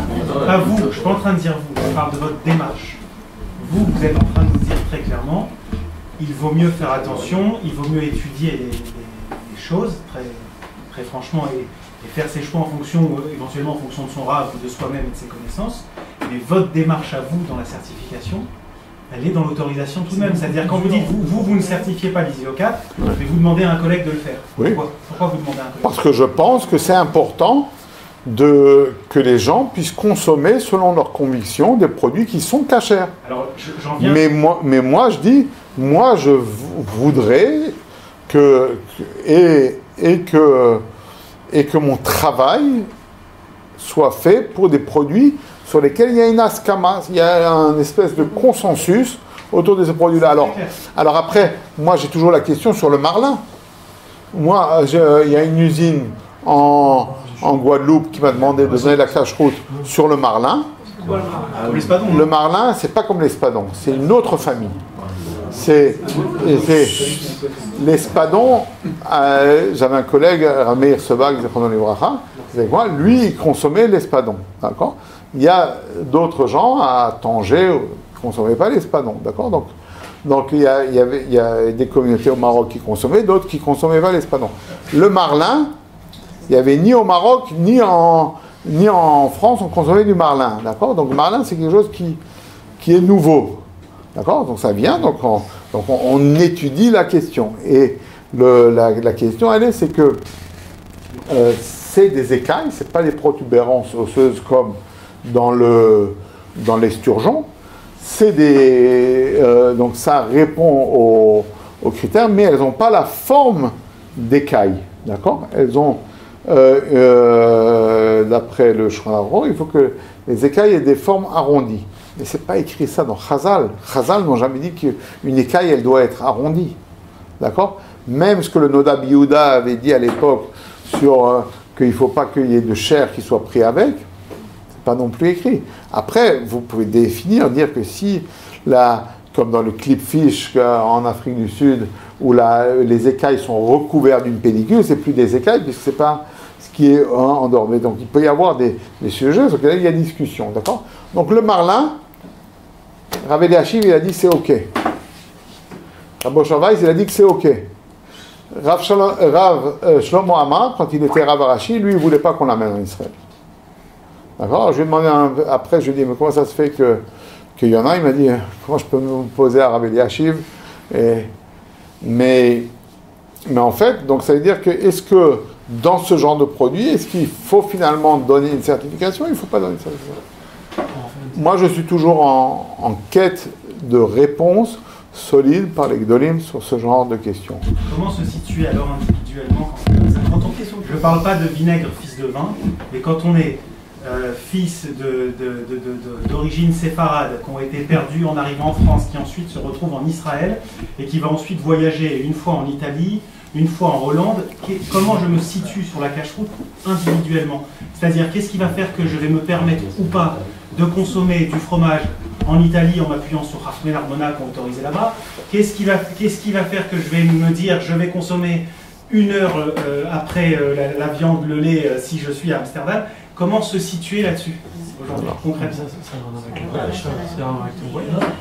Regardez, votre question est une question, premièrement, importante. Deuxièmement, c'est une question existentielle. Et troisièmement, c'est une question qui est dynamique, qui est toujours existante. Tu n'auras pas de réponse. Un jour, le Rav de Sydney m'a dit, il m'a dit, écoute, il faut que tu saches une chose dans la vie, il m'a dit. Il faut être mahmir, mais il ne faut pas être un chamor. Il faut être mekel, mais pas être un kal. D'accord? Donc, on est entre ça et ça. Tant qu'on est entre ça et ça, on est dans l'autorisé. D'accord? Quand on est passé, Chachmei Narbona, c'est pas du tout, ça n'a pas été accepté par le Shulchan Aruch. On ne peut pas dire aujourd'hui, au XXIe siècle, une fois j'en ai parlé en montant dans la forêt noire, dans un hôtel que je faisais, je montais la montagne avec le Rav Avraham Yosef. Oh, je ne vous dis pas. Quel énervement. Oh. Il dit, mais comment?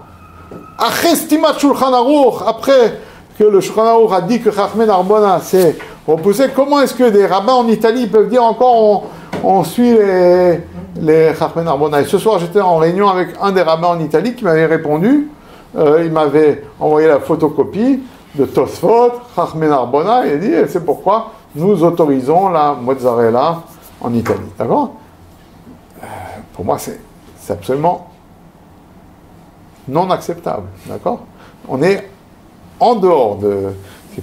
Par contre, la poudre de lait, le reste, on est dans le consensus dans lequel il y a des avis comme ça, des avis comme ça. D'accord? Donc, Chachmei Narbona, je pense qu'on est en dehors du contexte du Shulchan Aruch. Mais on peut retrouver une mozzarella avec écrit cachère là-bas. Oui, parce qu'eux, ils disent sur Chachmei Narbona. Mais si déjà le Chida, il a crié en Italie lors de ses voyages là-dessus, je dis, on peut pas refaire l'histoire en arrière. D'accord? On ne peut pas dire, ah oui,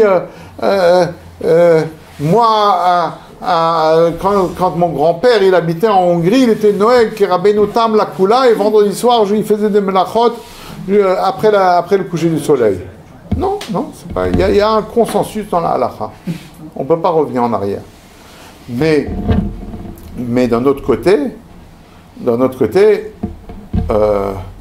y a dans le Chelek He de Rav Eliezer Waldenberg, le Tzitz Eliezer, il y a une tchouva de quelqu'un, un Israélien, qui avait sur la côte ouest, il avait un restaurant, et ce restaurant, c'est un restaurant taref.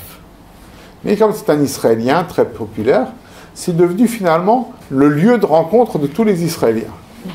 D'accord? Donc tous les soirs, ils se retrouvaient tous à table. Et finalement, pardon? Ça paraît aussi des trucs comme ça. Ouais.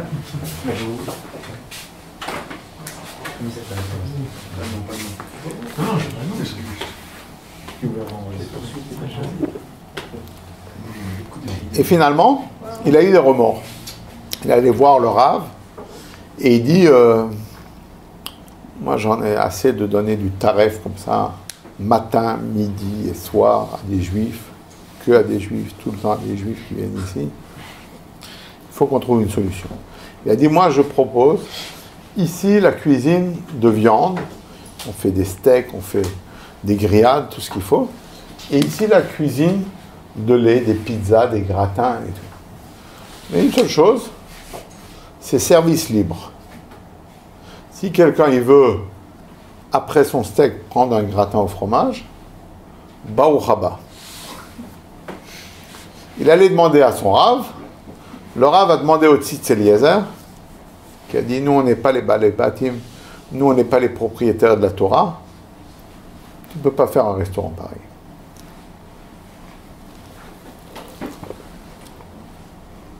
Rav Eliezer Yehuda Wallenberg, il a offert le Chelek He à Rav Ovadia Yosef. Et Rav Ovadia Yosef, il lui a écrit une lettre, le remerciant sur le Chelek, il a passé sur ensemble, c'est écrit, etc. Une liste de shvachim. Et il dit, Kvodo ifriz al amida.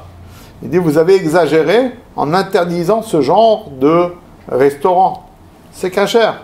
C'est cachère ici, c'est cachère ici. Maintenant, ce que le type il fait, maintenant tout d'un coup, il va manger la viande et ensuite un gratin de fromage, c'est pas votre problème. Vous êtes matzil, vous faites une poula tatsala, vous êtes en train de sauver des vies juives de consommer du non-cachère. Et dans la Hagdama du Chelek Vav, le Rav Eliezer Wallenberg dit, j'ai bien lu votre lettre, Velo zaza mishnati mimkomo. Et je ne changerai pas d'avis sur ce que j'ai dit. D'accord? Donc, c'est-à-dire qu'il y a deux approches. Et c'est ça ce qu'on appelle le marad atra. Le Rav d'une ville, il peut mesurer. La vie juive à Kiryat Shmuel, Givat Shmuel, c'est pas la même vie juive que à Saint-Martin. La vie juive à Bnei Brak, c'est pas la même que à Amsterdam. D'accord? Donc ça veut dire que chaque endroit, il a sa spécificité. Chacun, il doit vérifier. New York, c'est New York. Le New Jersey, c'est le New Jersey. Et la côte ouest, c'est la côte ouest. Alors, là, vous abordez c'est peut-être un sujet, mais le problème de la réforme de la cache en Israël. Non, c'est vrai, parce que finalement, ce que vous avez, vous, en Europe, dans le monde, à savoir une cache-route dans laquelle il y a des... Diversifiés. Exactement. Et on a l'impression, franchement, quand vous nous racontez vos histoires, que c'est chacun fait un peu ce qu'il veut avec ce niveau de cache-route. En Israël, c'est ce que l'État, le gouvernement précédent a voulu faire. Ça vous paraît normal, ça vous paraît pas normal d'avoir une cache-route justement qui monopolise un petit peu enfin qui standardise un petit peu la cache-route justement pour que nous on soit plus tranquille et qu'on n'ait pas à faire ses choix, quoi. Je pense que l'État d'Israël, elle a, du moment qu'elle a choisi de ne pas être un État laïque, elle a un rôle dans les choix religieux de l'État. Et elle ne peut pas laisser les choses de manière démocrate. En France, on vit dans une démocratie totale avec une séparation de l'Église et de l'État. Donc, on ne va pas se mêler et puis ensuite, justement, il y aura un rôle communautaire, il y aura un rôle individuel de se placer par rapport à ça. Vous savez, moi, je suis dans un pays ultra permissif. D'accord? Et quand je dis ultra... On connaît. D'accord? Et en fait, champignons, quand vous vous placez, vous êtes toujours placé à l'extrême droite. C'est-à-dire que si vous vous exprimez contre le mariage pour tous, moi en tant que rabbin orthodoxe, une famille, elle est venue, elle m'a dit, écoutez, on a refusé un cadeau d'une personne parce qu'ils nous ont offert au moment de la naissance un cadeau genré. Alors que nous, on veut laisser les enfants se définir plus tard. D'accord?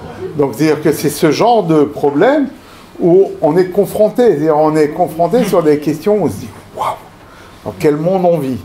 D'accord? Donc, ça veut dire que nous, on doit réagir par rapport à une situation. C'est pas sûr qu'en Israël, c'est le bon choix de laisser tout le monde réagir. Il y a une dynamique d'un État juif qui doit donner des valeurs, de la famille, qui doit donner des valeurs de Torah et Mitzvot à l'ensemble du peuple juif. Oui, c'est important que Shema Israël, ça soit un passouk qui soit connu par... Alors ça ne veut pas dire qu'il ne faut pas respecter les différences, qu'il ne faut pas respecter les approches. Il faut vivre dans le respect, bien sûr. Bien sûr, sans respecter l'autre, on n'arrivera nulle part.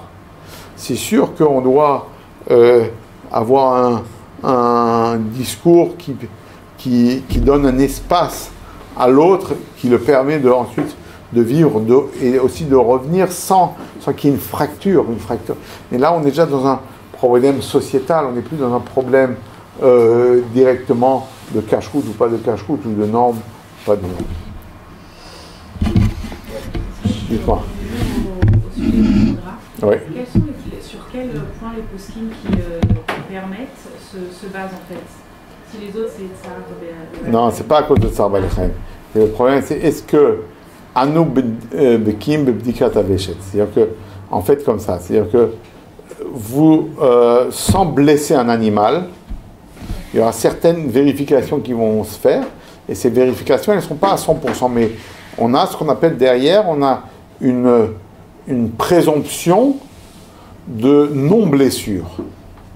Donc on pourra vérifier s'il y a une présence de blessure ou pas. Or là, on va insérer, on va ingurgiter une nourriture qui, certaines de cette nourriture, pas toute, parce qu'une partie est cuite, une partie est crue, donc une partie de la nourriture va blesser l'œsophage. Donc on va être obligé de gonfler le jabot, de vérifier à chaque endroit, et alors ensuite on va voir est-ce que c'est une blessure, est-ce que c'est plutôt le développement d'un champignon, etc. Et donc ça, c'est sur lequel le Rama a dit « En anu bekim bebdikat aveshet », on ne sait pas, on n'est pas assez fort en thème, et sur quoi d'autres poskim ont dit « Oui, on sait vérifier », et ensuite on peut retourner, on peut vérifier aussi la partie en haut du jabot, etc., etc. Donc c'est-à-dire qu'on est dans une discussion sur la validité de nos vérifications. Et pourquoi c'est pas sur le tsar de Balechem? Parce que c'est pas nous qui le faisons. J'ai pas dit qu'on le tient pas en compte. J'ai pas dit ça. Non. J'ai dit que normalement en tout cas en Chutz Laaretz, c'est fait malgré nous. Le tsar Balechem, le producteur, il vous amène une oie qui est déjà gavée. Il vous amène un canard gavé. D'accord? C'est déjà fait. Comment ça se passe l'hygiène dans les conserves de thon? Bon. Dans les conserves dans les supermarchés classiques, pourquoi on en trouve si peu dans les listes? Pourquoi c'est si difficile? Alors déjà, vous avez l'avis de Rav Moshe Feinstein qui dit que selon le Rambam, toutes les mers sont une tarovette, sont un mélange de poissons cachers et pas cachers. Jusqu'à ce que tu n'aies pas vérifié que ce poisson ait des écailles et des nageoires, tu n'as pas le droit de le consommer. D'accord? Donc c'est vrai que, moi, sous ma surveillance, les thons, il y a un mashgar qui vérifie, il y a des albacores qui passent l'un devant l'autre. C'est arrivé qu'il y ait autre chose que du thon dans une boîte de thon? Pardon, non. Non, mais c'est un thon qui n'est pas caché. Non, il n'y a pas de thon. Il n'y a pas les thons pas cachés? On m'a dit que... Moi aussi, on m'a dit. C'est pas vrai? Merci, vous attendez que quelqu'un pose la question. Non, mais ça change pas la. Oui, voilà, ça ne change pas qu'il faut vérifier. Vérifier quoi? C'est tous les Non, thons. j'avais toujours le saumon. C'est du thon. C'est du thon fumé. Non, du requin. C'est pas sur l'usine, c'est pas vraiment filé. Ça dépend. Il y a les deux démarches existent. Les deux démarches. Tu une liste comme ça Il y a des usines qui m'appellent, qui envoient un mail, et il peut y avoir un salon qu'on a un contact. Il y en a un qui envoie chez un autre collègue. Non, je ne venez pas. Bien sûr, Ça arrive. mais évidemment, il y a des usines, et puis il y a des usines pour des raisons aussi politiques, quoi. Il y a tout, quoi. Il y a, nous on est plus en relation avec les pays arabes, on n'est pas intéressé à avoir une relation avec la communauté juive, quoi.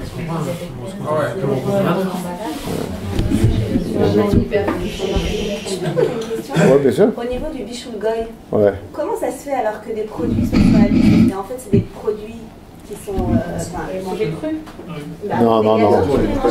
Pas du tout. Allez, doucement. Doucement. Alors, d'abord, les gâteaux, c'est pas bichoul goy, c'est afia. Et sur afia, vous savez que afia, c'est permis. Afia de goy, d'accord? C'est mieux de prendre afia d'Israël, d'accord? Mais c'est pas interdit afia de goy. C'est la première chose. La deuxième chose pour bichoul Israël, ceux qui suivent, ceux qui prennent donc des conserves qui ne sont pas bichoul Israël, ils suivent l'avis du Maritatz qui a dit que sur la cuisson à la vapeur et la cuisson industrielle, il n'y a pas de problème de bichoul à côte. Et le lait, vrai lait, Ouais. excusez-moi, mais on se situe par rapport au vrai lait, parce qu'aujourd'hui il ne se mélange pas. Est-ce que c'est une surveillance juive ou c'est vraiment une histoire plus longue? Ok, bon, il est 22h55. D'accord, il est 22h55, mais je vais répondre à Ktsia Mazlek. La Rabbanout Arachid de l'Israël a pour elle comme quoi le lait est quelque chose d'interdit. D'accord? Le lait Chalab, non Chalab Israël, du lait non surveillé, c'est quelque chose qui est interdit par le Bet Yosef, par la Homa, et c'est quelque chose qui est interdit, et c'est comme ça la vie de Khatam Sofer, comme quoi c'est une xéra comme du fromage, comme du vin, comme... D'accord? Et selon le psaque de Rav Tzvi Pesach Frank, elle a accepté que Afkat Chalav Nochi, si c'est inscrit, qu'on peut faire donc, des produits avec de la poudre de lait. D'accord? Donc, suite au psaque de Rav Tzvi, qui était Rav au moment du Mandina, c'est comme ça qu'ils ont fait. Maintenant, le lait, ce que vous appelez Chalav Nigar, du vrai lait, il y a une discussion. Est-ce que la Xéra était une Xéra totale, ou c'est seulement s'il y a Tamé Bédro, c'est-à-dire s'il y a des espèces non cachères. Et que ces espèces non cachères, on les traite, parce que qu'il y a des truies à côté des vaches, ça, il y en a beaucoup. Donc, est-ce que c'est une Xéra immuable ou pas? Donc, l'avis du Pri Hadash contre le Khatam Sofer, c'est-à-dire s'il n'y a pas de Tamé Bédro, s'il n'y a pas une bête impure, eh ben, on peut consommer le lait, on pourrait dire général. Voilà. Et le Khatam Sofer, il dit non, pas question. Le Pri Hadash dit moi j'habitais à Amsterdam et je consommais du lait du commerce. Oui, le Pri Hadash lui-même, il consommait lui-même. Ça, il a écrit dans le Tchoua. Le Mechaber, donc d'après le Shulchan Aruch, on ne peut pas consommer le lait non surveillé. Vient Rav Moshe Feinstein, et lui, il a une autre approche. Alors Moshe Feinstein, il appelle ça le lait des companies. Qu'est-ce que c'est le lait des companies? C'est le lait industriel. Il dit le lait industriel, il y a une régulation.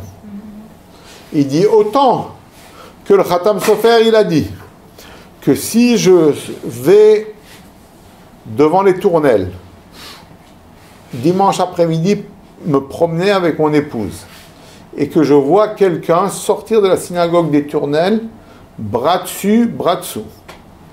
Et lui, il a un nœud papillon, et elle a une robe blanche.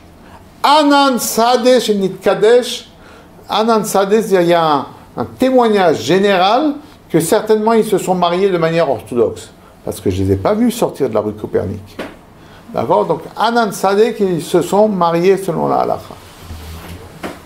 Dire, Moshe Feinstein, c'est aussi valable pour la cacheroute. Il y a un Anan Sadeh, il y a la règle. La règle, c'est comme un témoignage. C'est comme s'il y avait un surveillant. Donc, la Food and Drug Administration, c'est une surveillance.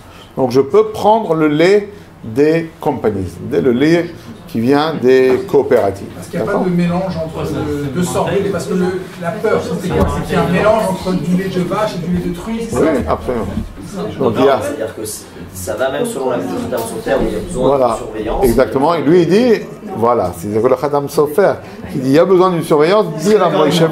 Pardon? Il serait d'accord avec moi, le Khatam Sofer. Il dit le oui, il dit, moi je ne parle pas selon le prix Khadash. Le Khazanish, il parle selon le prix Khadash, mais d'après Moïse. Le Rav Shefachan, il ne mangeait pas ce qu'il vit. Oui, parce qu'il disait, il faut être marqueur.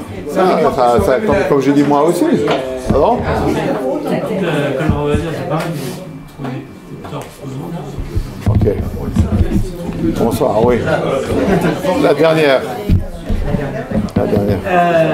Moi, je vous avoue que ça fait 10 ans que j'entends parler de votre liste. Ça a animé des dizaines de conversations. Parce que là, ce soir, je suis très étonné. On parle de certification, on parle de cache-route, on parle de la méadrine, mais on a très peu parlé de la liste. Et moi, je voudrais quand même vous poser une question. J'ai compris assez rapidement quel était le but de la liste, puisque c'est dit clairement. Mais elle n'a pas été véhiculée de cette manière-là, de bouche en bouche et de bouche à oreille. Et de ce que j'ai entendu ce soir, de ce que vous disiez, ça correspond très exactement à votre démarche, qui est de dire que vous, en tant que certificateur, vous êtes la méadrine, mais que, mis à part ça, vous avez rabbin. Voilà, en tant que rabbin, vous avez créé une liste qui fait qu'à Bnei-Brak, on ne consomme pas comme à Amsterdam ou comme à Lyon, et que donc, vous avez créé une liste qui fait en sorte que les gens puissent trouver des repères qui leur permettent de ne pas dépasser certaines limites. Ma question est la suivante.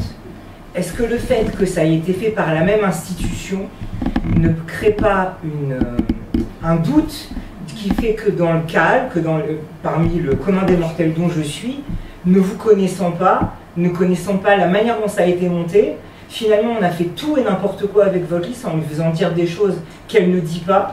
Et comment est-ce qu'on sort de cette histoire-là? Aujourd'hui on trouve dans des épiceries, dans des magasins, des produits dont on dit cela il est cachère, pas selon la certification, mais selon la liste de quelqu'un qui a une certification tellement forte que ça veut bien dire que ce produit est top.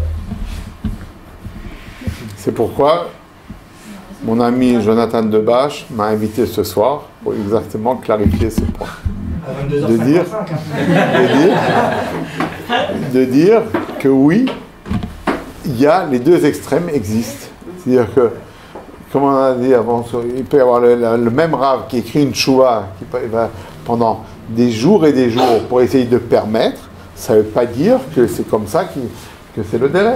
Alors, regardez, il y a des sujets dans la halakha où on doit être permissif. Une aguna, son mari est mort ou présumé mort dans les Twin Towers, on ne retrouve plus de restes vivants, on doit trouver toutes les calculs possibles pour essayer de permettre à cette femme de continuer à vivre. D'accord?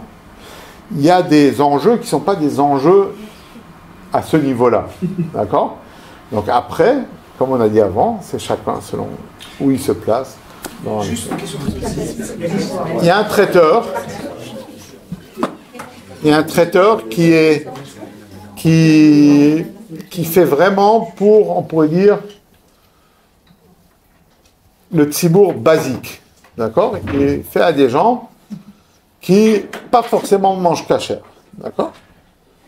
Donc, je l'ai reçu la semaine dernière et je lui ai demandé qui c'est votre clientèle. Il me dit 70% ce sont des orthodoxes.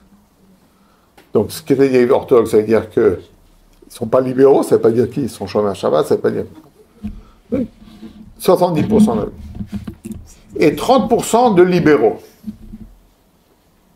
Et pour les libéraux, comme ils ne supportent pas qu'il y ait un surveillant dans leur réception, donc je leur livre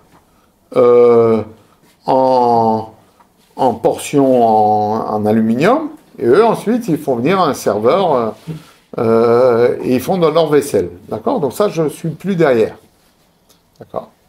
Et ils me disent, ils ont encore un autre problème, c'est que vous ne leur donnez pas le filet mignon. Et ça, pour eux, c'est